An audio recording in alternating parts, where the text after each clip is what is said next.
Hey everyone, welcome to another episode of the Wandering Road podcast. I'm your host Chris, alongside my co-host Dean, and for today's show, we're going to be talking about the Men in Black conspiracy.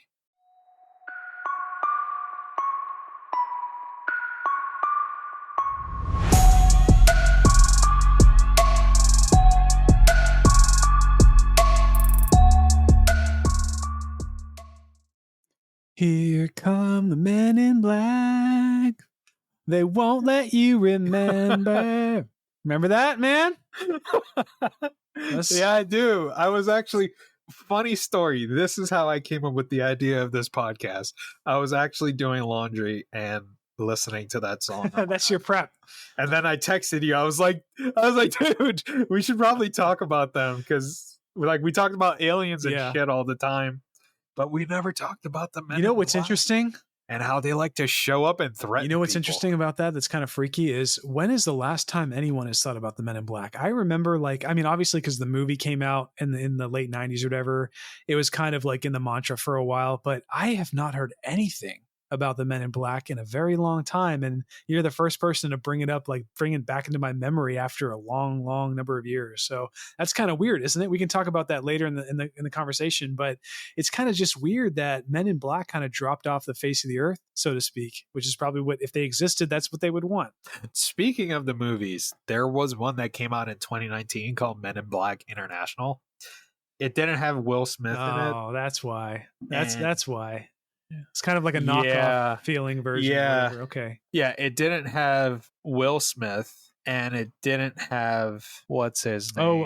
Tommy Lee Jones. Yeah. So by proxy, right. It sucked. Here, I didn't watch it, but I'm going to assume it sucked. I was doing some research on this too, Men in Black, before we started, and I also went down the route of the movie because I think it's worth, you can't talk about Men in Black without talking about the movie because it's just a fun spin on the dark conspiracy world.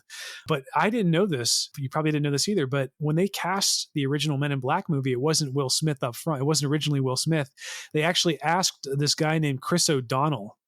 That name sounds familiar. I can't think of anything else he's been in, but so imagine that. Imagine some white dude instead of the enigmatic Will Smith as the Agent J, but also ahead of Will Smith. I think they were also including David Schwimmer. Imagine that shit. Chris Rock. That would have been fun. The guy from Friends was on the docket. And then, wait, that's Ross? Oh, yeah. God. That would have been a completely different movie. Yeah, that would have bombed real hard. And then the last one was Ewan McGregor. I could kind of see Ewan McGregor. I don't know. I just think that Will Smith's kind of street punkish character gave a lot of juice to that movie. I mean, Obi-Wan is the Men in Black. It could have. It would have been a different movie. Could have worked though. But anyway, yeah, just going down that path, it's essentially the Men in Black was a franchise, was around for a while, starting in the 90s. It actually originated as a comic book, which I didn't know until recently. But we're not here to talk about the fun side of Men in Black. We're here to talk about the creepy conspiratorial side that we've heard over the last 50, 60 years across the world or so. So I was thinking maybe the first thing we could do is maybe define up front what the term Men in Black means. And from my research, what it seems like it's referring to is mysterious individuals who often show up depicting either black suits, black glasses, or a mixture of the both, some kind of black clothing. And they are essentially, they seem to be responding to instances of cases, people talking about UFOs, talking about paranormal experiences, and they're seen more of a force to silence people as opposed to helping save the world like the fun movie. So what do you think? Did I hit the nail on the head with that? Or do you have anything to add to what does Men in Black mean to you? What have you heard about them? Yeah, so when I was doing my research, I've looked this topic up before in the past and looked at videos. There's always these weird documentaries from C-tech companies that like to do these documentaries. But one thing that I think you failed to mention about the Men in Black is when people report encountering them, they say that they look human, but they kind of act weird in their mannerisms. Mm-hmm. And they're always very pale. They're always described as these tall individuals in these black suits with these ties. and they always have this, I forget the term you used earlier before we started recording to describe their skin.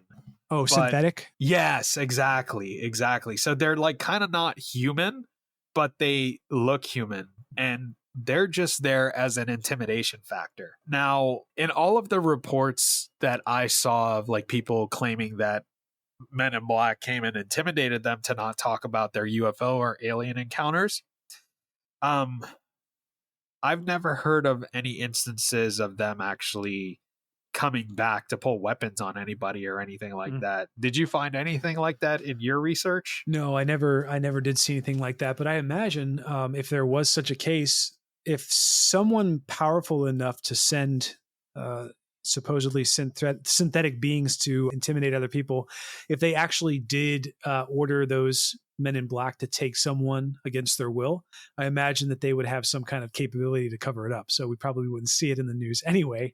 However, I will say I agree with you that they appear to be, if they are real, if they're actually actual beings that show up in these events to respond to these events or whatever, it does seem to be purely an intimidative like an intimidating factor against people who might be speaking out on UFO cases or phenomena or something like that. And so to me, that increases the likelihood that these Men in Black are just fabricated by, say, the government to bully people into staying quiet. I don't know, but that does go against this idea that you're talking about, where a lot of people in modern day say that Men in Black appear to be synthetic. They don't have eyelashes. They don't have facial hair. So that's really interesting. If you look back in the history of Men in Black, the earliest case, we talked about this, was 1947. And it was during the Maury Island incident. So during this particular incident, this guy named Harold Dahl apparently witnessed a large UFO hovering over the area, kind of bouncing back and forth. And he started taking it to the news. The local newspapers started picking it up, and it started getting spread around the region. So this guy, Harold Dahl, he claims that he was visited by a single man in a black suit who basically intimidated him and told him not to speak about the UFO sighting that he saw. And that was really the first instance in U.S. documentation where we have someone openly claiming that someone dressed in black, potentially representing the U.S. government or another government, was trying to intimidate someone for their claims of seeing a UFO. So the interesting thing about the Maury Island incident is that it happened in the same year that the Roswell incident happened. The crazy thing to me is that the Maury incident in Washington State, in Puget Sound, supposedly happened in June 1947. However, accounts of Roswell, it seems like Roswell happened in July, a month after.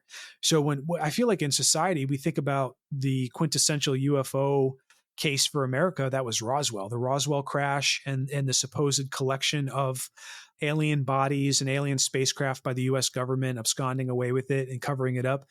That is really the harbinger of ufology that we think about in U.S. history. But this case actually predates that by at least a couple weeks, if not a full month. What's your perspective on this idea that alien UFO sightings were happening before Roswell and Men in Black were supposedly showing up to address these UFO cases? I think that specifically with this being about a month before Roswell, I think Roswell is not just a sighting, but more so a crash where people claim to have seen like dead alien bodies and to have found a crashed spaceship. I think the difference here is that there was someone that actually saw a spacecraft doing some weird maneuvers in the sky, right? Am I understanding that correctly? Harold saw the UFO moving around, and that's when he got a visit from the Men in Black to say, hey, you don't talk about this or whatever. And the thing with Roswell, while you were talking about that, I did look up to check and see if the Men in Black were at Roswell. I couldn't find any reports of that.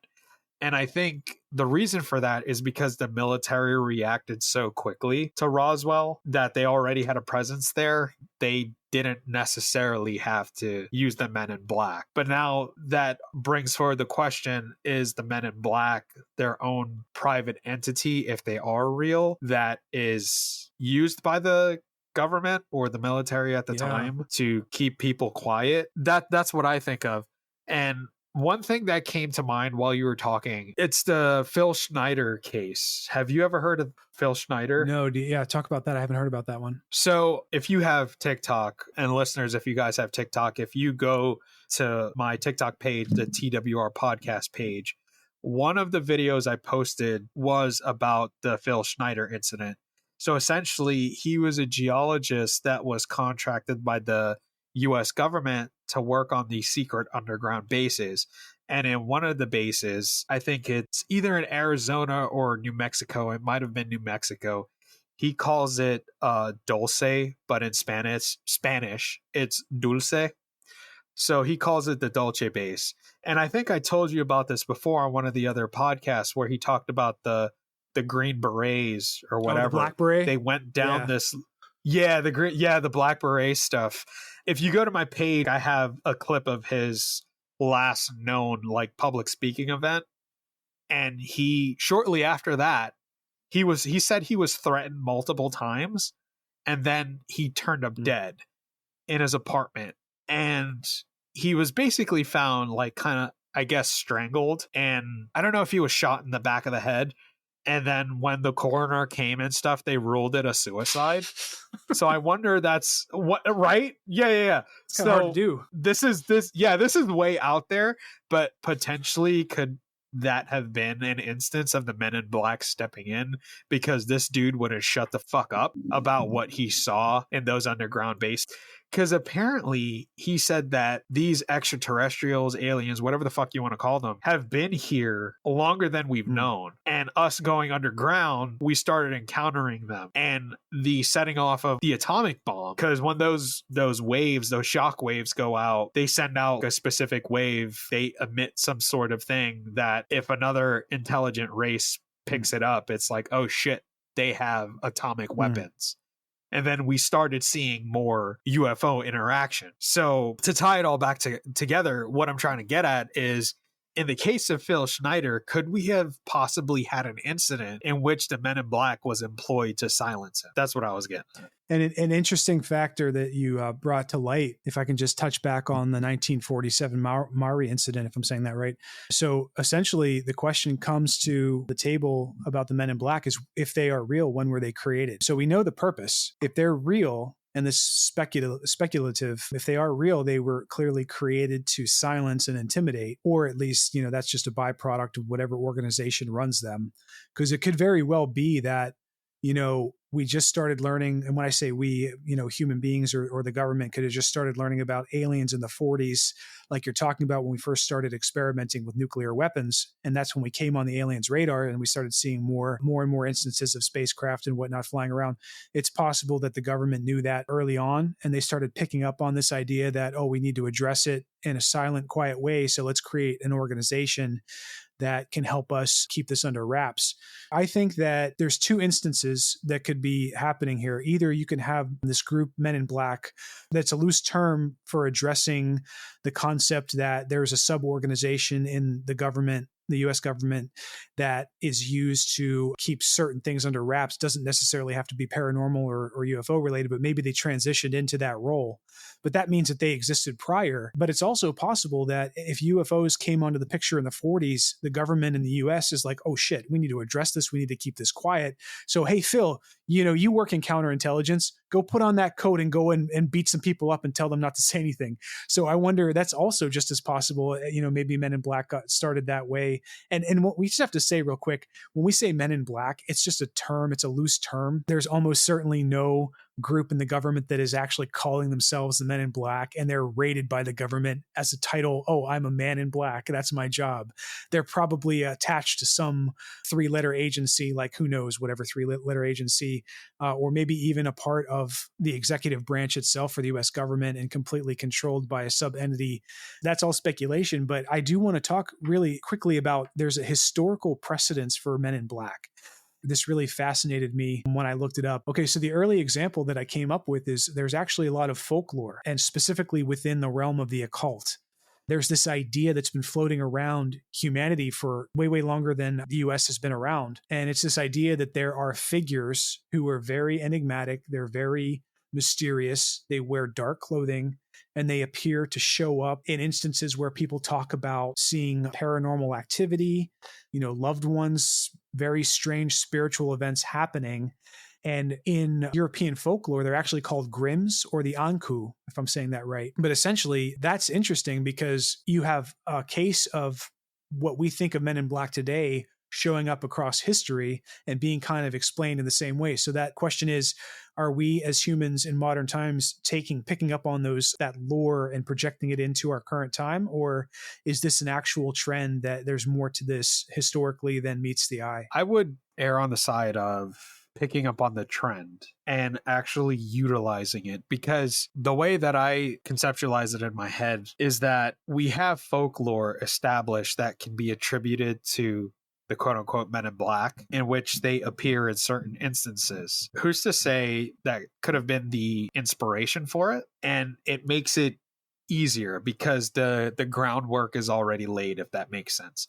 So we know these are figures that appear when weird things happen, and they're all dressed in black and they look a particular way. Let's use that blueprint for our, I guess, I don't want to say counterintelligence, but let's say like UFO response on how to fight these fires per se.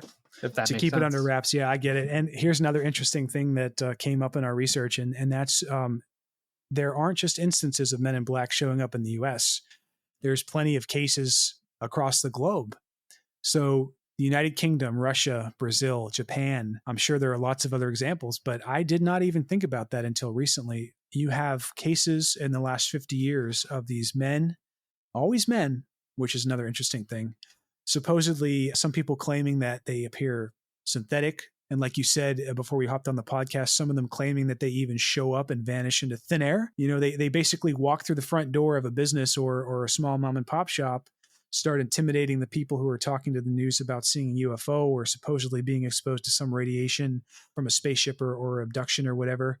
And then they walk out. And then the shop owners walk out behind them like a minute later, just curious.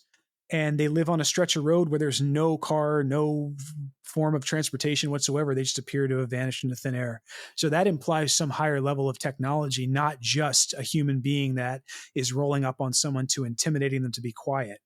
But here's the other interesting side of that. We also have seen cases like there's been Netflix documentaries talking about, let's say, for example, when a certain 3-letter agency started experimenting with hallucinogens and hallucinogenic drugs, and people started winding up dead when it got out into the media, there was no talk about Men in Black. That was purely intimidation from a government body that was this idea floating around. However, when you talk about phenomena that is unexplainable, or UFOs or ghosts or whatever, it's interesting that it's always this concept that it's men showing up in black, dark clothing who have this pale skin. They kind of act like humans, but they don't seem to be, or they seem to be humanoid, but they're not quite human. So there's a differentiation between what we say when it comes to like intimidation from a government entity, like an actual open government entity, versus this silent, dark entity that exists out in the ether somewhere. So what is your take on the Men in Black from that perspective? I mean, is it interesting or weird to you that they only show up in cases of like paranormal UFO activity and they themselves appear to be paranormal? Or do you think there's like less hype to the story? They're probably just purely there for the intimidation factor. I think it's a little bit of both. They are there for the intimidation factor and to pander. Well, I don't want to say pander. To go down the pathway of, since we're talking about UFOs, and let's say aliens have some sort of agreement with governments across the world, right? As some ufologists claim. Some people claim that there are agreements, like Bob Lazar. Have you ever heard of him? Yeah, we talked about him briefly, that he's probably one of the most interesting ufologists and experiences in UFOs who are, I think he's still alive today, right? We're still alive. Yeah, he is.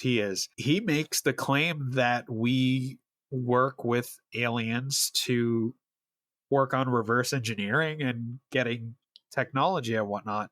But I'll digress from Bob Lazar. But what if, to go down the path of extreme conspiracy, that the Men in Black are a type of extraterrestrial that was part of that agreement that look like humans, but when you see them up close, you can see that they're really not. And that adds to the intimidation factor.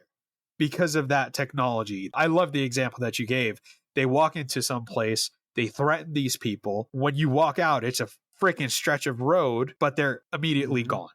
If this is real, if they are real, how do you account for that? Do they have some sort of cloaking technology? Do they have some sort of teleportation devices? Do they have some sort of alien technology? That's what runs through my mind. And that's why I say it's a little bit of both, that it could be some sort of alien and intimidation factor. Here's another interesting concept too that we haven't talked about. And I actually haven't come across this theory. I'm sure it's out there, but it's another angle to the theory of why the Men in Black exist and where they come from.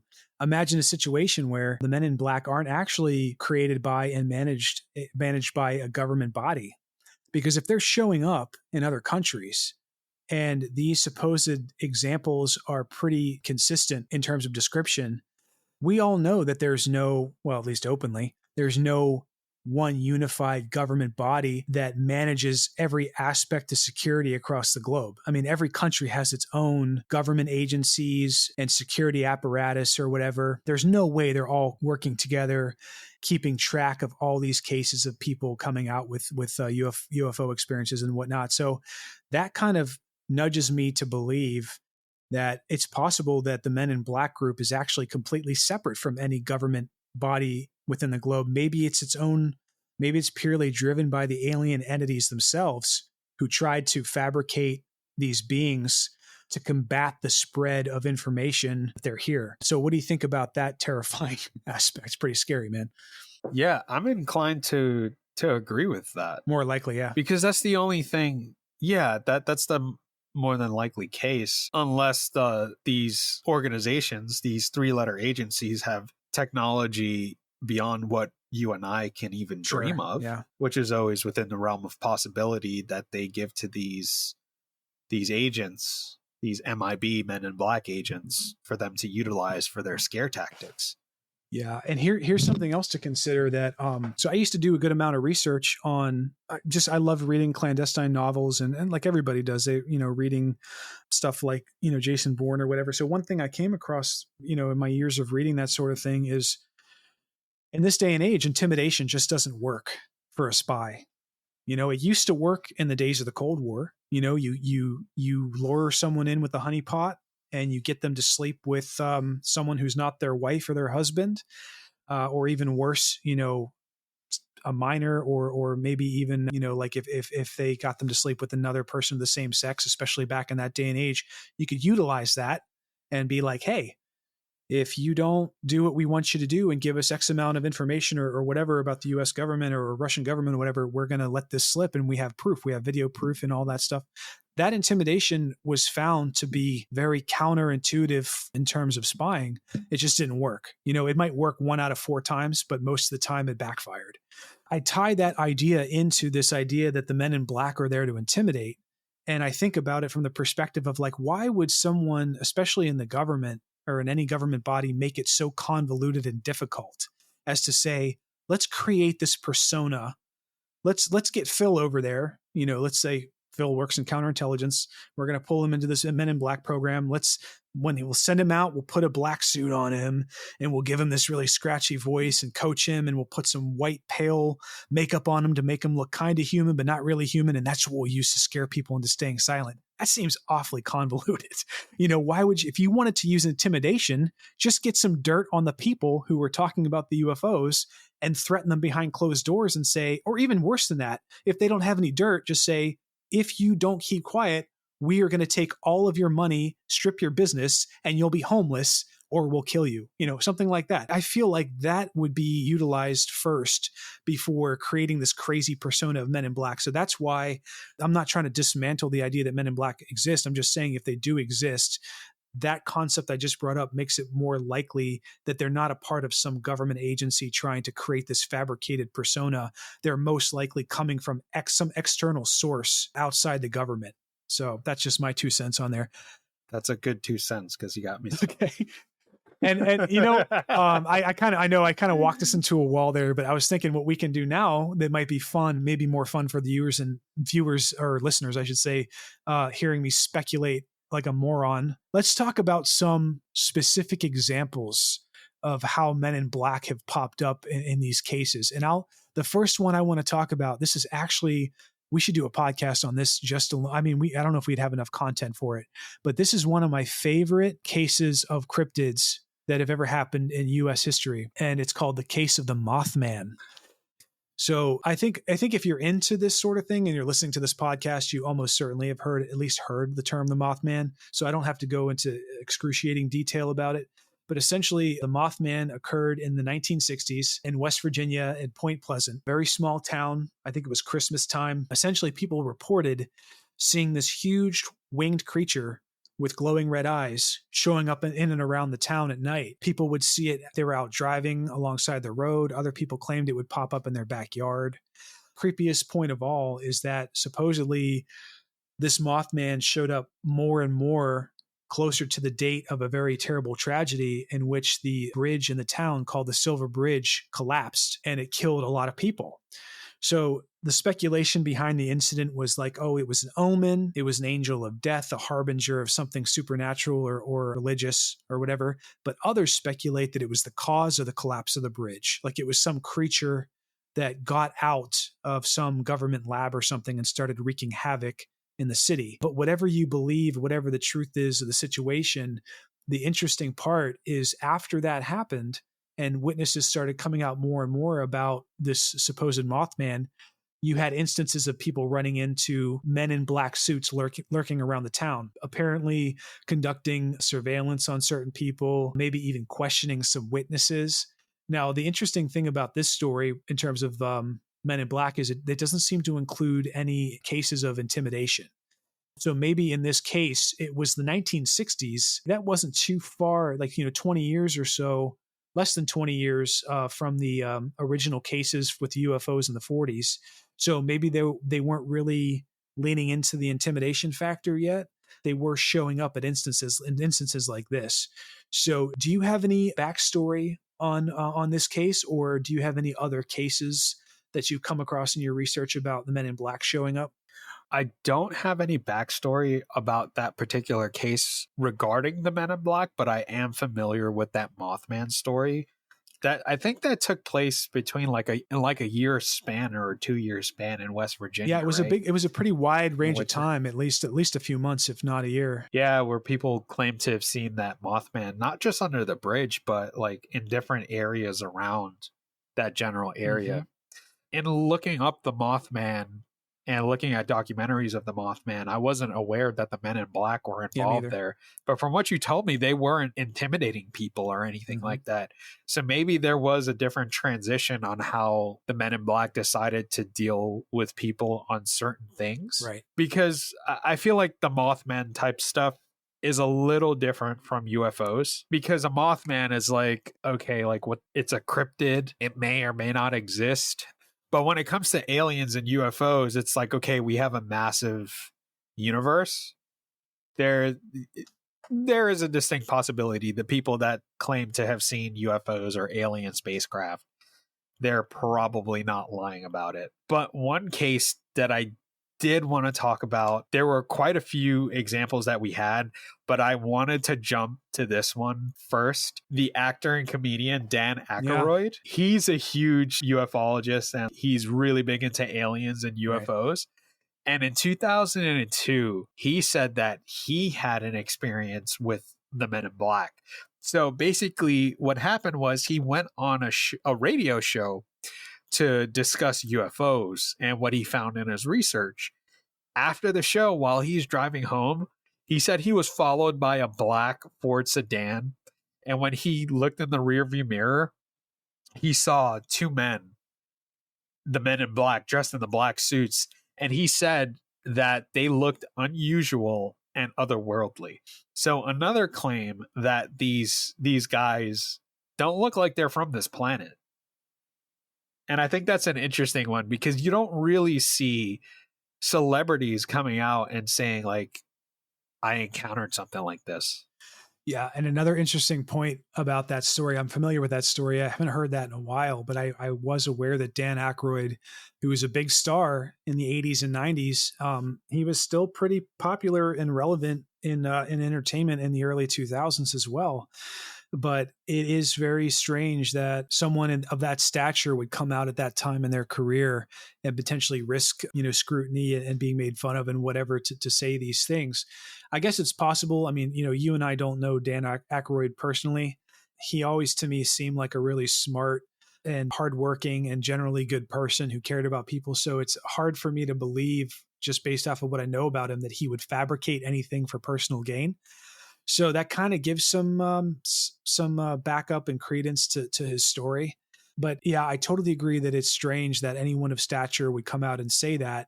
The only flip side to that would be if he only saw them from his car and he didn't have any direct interaction. That sounds more speculative to me about what he actually saw, if that makes sense. If he said someone showed up at his front door and they didn't look right, then that's one thing. Late at night driving, that's his only instance. But I will say, to Dan Aykroyd's credit, I think he did create like a pretty big following for ufology and stuff, and he did give a lot to that side of research or that realm of research. So I think it's something that he's been interested in a while. And I believe, he must still be alive. He's not young by any means, but he's still alive. So that would be fun. We should try to get him on the podcast. Dude, that would be amazing. You hear that? Maybe in a few years when we're Dan big. Aykroyd, come on, man. Oh, I would love to talk to you. We would talk about all kinds of stuff, your movie career. Like what's that movie he did with Freddie or Eddie Murphy? Oh God. It was set in New York City. It was Trading Places. Have you guys ever seen Trading Places? You have? It's a classic, man. Yeah. It's really good. Anyway, going off on a tangent. Anyway, let's get Dan Aykroyd on here. But there were a few other examples of Men in Black interactions that we had.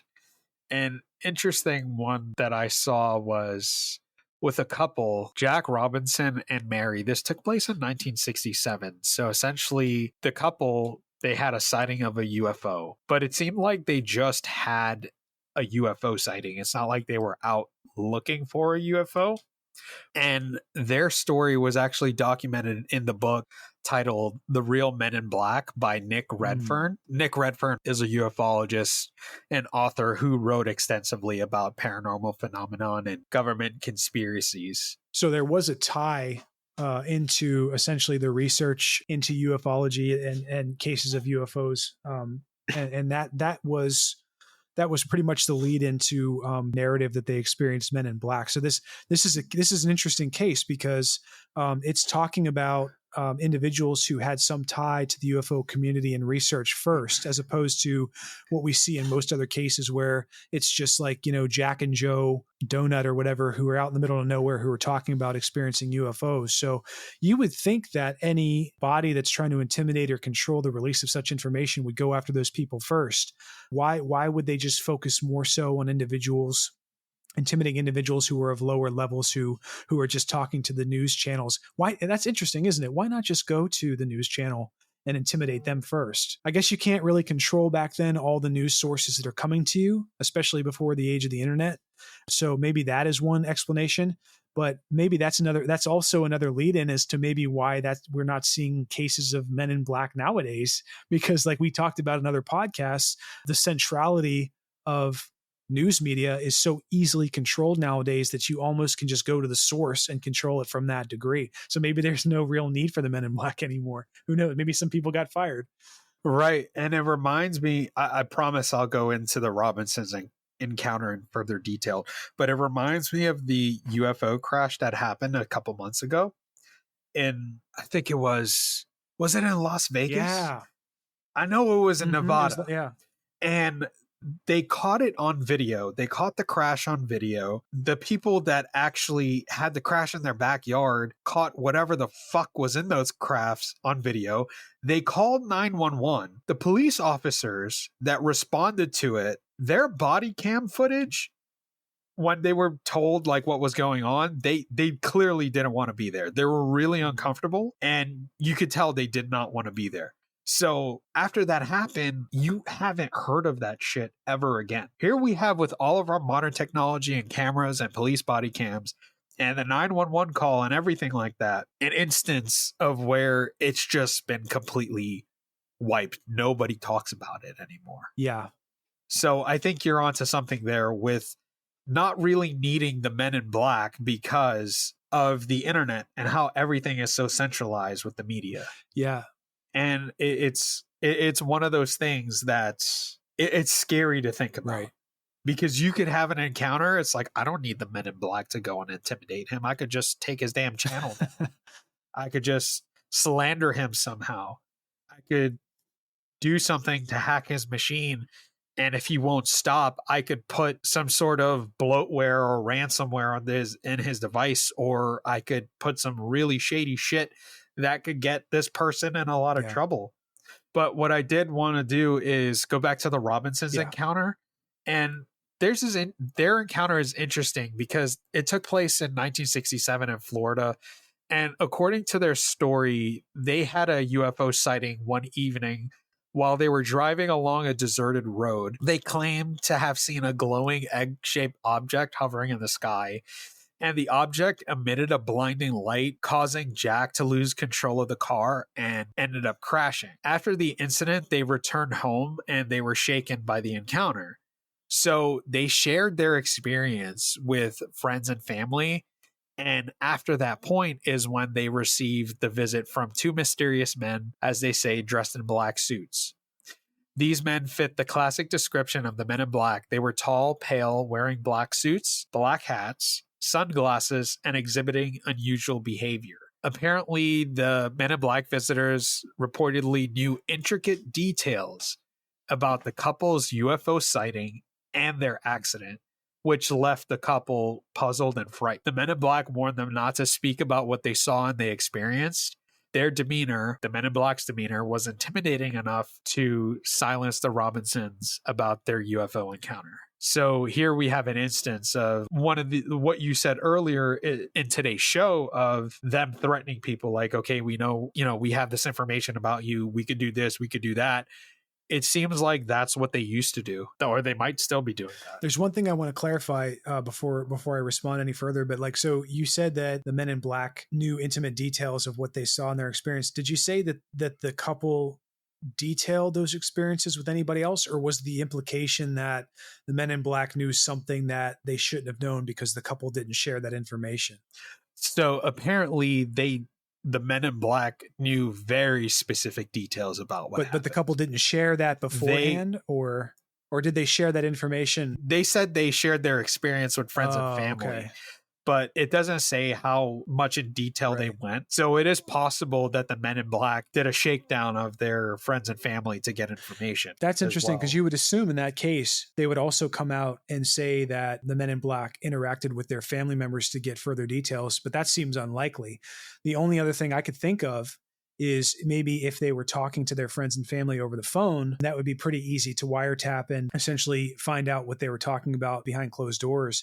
But here's a third interesting factor that I don't think anyone else has talked about in depth is if these Men in Black are synthetic and there's a degree of technology or paranormal to them, it's very possible based off of these scenarios and cases, specifically as, for example, this one that you're talking about, where the Men in Black can somehow use, was it telekinesis or, be able to read someone's mind, not telekinesis, but telepathy, to be able to read somebody else's mind.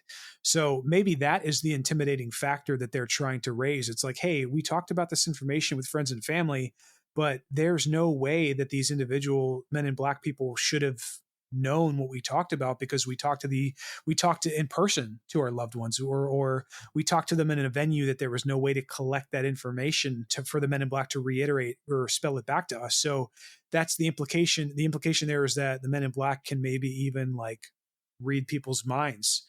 Perhaps that's another factor that we haven't talked about, and it'd be interesting to find out if there are other cases like that. Another interesting recent example that I found about the Men in Black is in correlation with the Rendlesham Forest incident in the UK that took place in 1980.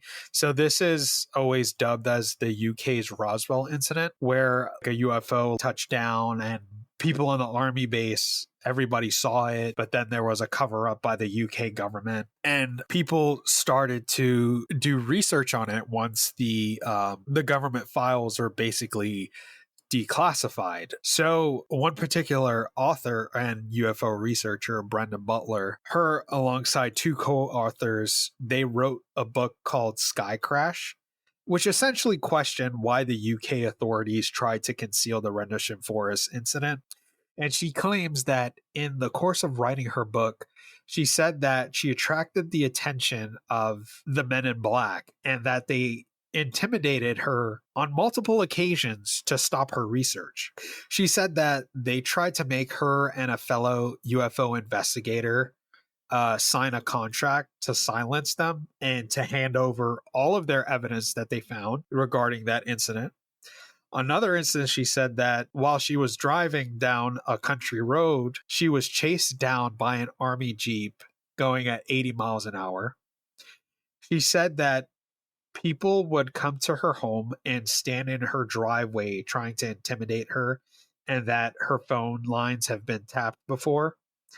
She also said that her co-authors have, along with her, have received phone calls warning them that if they didn't stop their research on Rendlesham Forest, that they'd end up at the bottom of the ocean. She said this in, I believe, in 2015 in one of her conferences or something of that sort. So here we have a fairly modern example of people claiming that the Men in Black are still around and trying to intimidate them. Yeah, and it's so ironic and kind of funny that we brought this up towards the end, which is fine, but it kind of shoots to shit my theory that I was talking about earlier, which is, the Men in Black don't seem to ever threaten anyone's life, or it would be easier to do so as opposed to just being an intimidating statuesque figure. So she basically claimed that they were threatening her life. So that's the first instance of that. That's when I hear this story, I imagine a scenario in which maybe the actual Men in Black that have been showing up through history were truly a separate entity other than a government agency, but maybe this is a case in which a government entity is using the mythos of the Men in Black to kind of fabricate this idea that they exist in order to intimidate someone to keeping silent. Because this is also the first time in all the Men in Black examples where we have a direct association to a government body or a military body, which is the Jeep, right? So if the Jeep is screaming down the street at 80 miles an hour, and they're clearly one of the people who are intimidating her, then that stands to reason that either the Men in Black are linked. That's the case where they are linked to the military or the government, or it's an example where the government is trying to use mythos or other cases separate from them in order to exploit the figure of the Men in Black. So I'm actually interestingly enough, I'm more inclined to believe a story like this, because this seems more in line with a government that is not understanding or knowing what's going on with UFOs and in terms of the information that's out there, trying to control it, and then using intimidation to silence someone who is essentially turning interest on them with the truth. But I will say the other interesting factor to this is, I think in 2015, that's when we first started seeing this explosion of awareness and openness from the US government addressing UFOs, right? We saw wasn't there a government panel that was organized legitimately in order to address all the recent cases of UFOs. Like, for instance, that one where that Navy pilot recorded it and was talking about how fast the object was moving. And this is an instance where you have the US government openly admitting that UFOs are out there, but at the same time, on the other end, you have a case around the same time period where someone is getting intimidated for sharing their story. So, I mean, it's possible maybe that takes away from her story.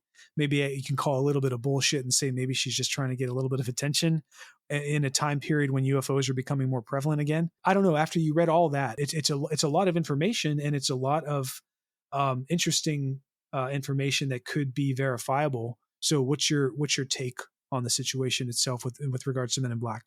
I think in this instance, it's one of those where you could call bullshit on it, but the amount of time she has claimed that these things have happened to her, and not only just her, but her colleagues, I think we could give some credence to that. But I want to say, in your defense, I kind of pulled this up while you were speaking. I added this. This was not originally on our itinerary of examples to talk about. I just happened to look for more modern, recent examples, since you were talking about potentially the Men in Black, the technology aspect, not needing them anymore. And I just wanted to see, like, okay, do we have any modern cases? And it turns out we do have a recent one taking place over in that's the UK. That's a good point. I forgot about that we didn't see any more recent examples, but yeah, so they're still around. At least stories are still around about them, so people are seeing something.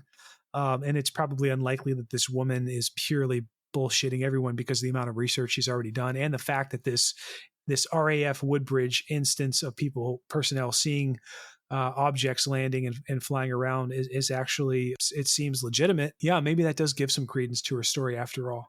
And to wrap it up, dude, I got to ask you, everything that we discussed today about the Men in Black, with the examples, with the folklore that we talked about, with people across, like you said, across the globe, and all the examples we gave, these people had no interactions with one another, but they all shared the same thing and gave the same account of their encounter with the Men in Black. They all wore those black suits.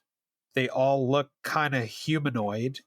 They were very eerie, and they made them uncomfortable because they kind of didn't look, they were human, but they were not human. They were like acting weird. What do you make of the Men in Black? Do you think it's some sort of secret government entity that's still in use today? Do you think, if you want to go out there on the conspiracy theorist side, it's some alien that's contracted with the US government to come and intimidate people over UFOs? Or are these people just completely bullshitting it? Because let's put it this way, one person started the trend of saying they saw the Men in Black with regards to UFO sighting. Are these people just keeping up with it to keep it relevant? What do you think? I would like to believe. I mean, I think that it's hard to say, man. And I'll tell you why. It's because the conflicting stories and the sheer amount of interactions that people have had, there's a lot of them. So that kind of like, just like the UFO case, I mean, we have images and footage and all sorts of examples that people say probably 90% of all those cases are fabricated bullshit. But it's that 10%, that not keeps me up at night, but keeps me interested. And I think that if Men in Black were factual, more likely than not, I would say that based off of what people describe them as, if it's to be believed that they actually look the way that people describe them, with, synthetic skin, really tall, always white, kind of acting human, but there's something off, sort of kind of thing, I would guess that it's either, like you said, a group that is in cahoots with the government, but not the government itself. Or I would lean on the side of maybe the actual extraterrestrials or whatever entities who are responsible for these crash landings or sightings. They might just be trying to clean up their own mess because they don't, if everybody, remember that South Park episode, it's all a TV show, like the Earth on Fognall, it's all a big TV show. So whatever got out that we were just a TV show, it would ruin the TV show.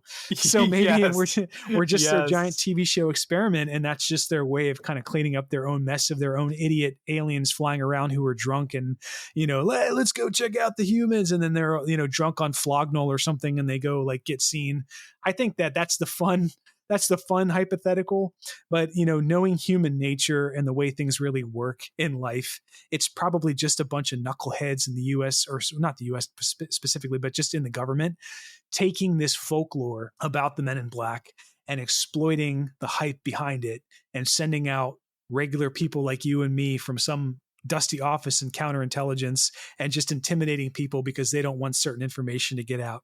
So I guess there you go. There's two sides to that coin. Take your pick what you want to believe, but I think those are the two most likely scenarios based off of everything we've talked about today. How about you, man? What do you got? I think it could go two directions. Bunch of knuckleheads in governments having fun with like prosthetic masks and stuff. Like, let's just make these guys look creepy as hell to make people uncomfortable. Because when you make people uncomfortable by your appearance alone, they are more than likely to be intimidated and to go along with what you kind of want them to do. but go down the path of the terrifying aspect of it.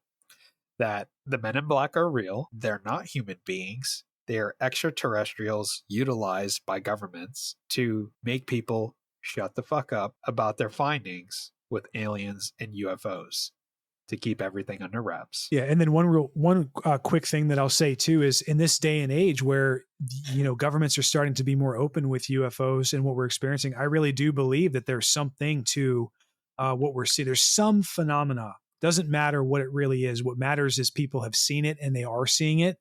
And whatever explanation is out there, whether it's supernatural, extraterrestrial, or maybe it's literally just natural occurrences, whatever it really is, the important factor is that the government and the global governments are starting to come out and address it as open, which is something we've never seen in history.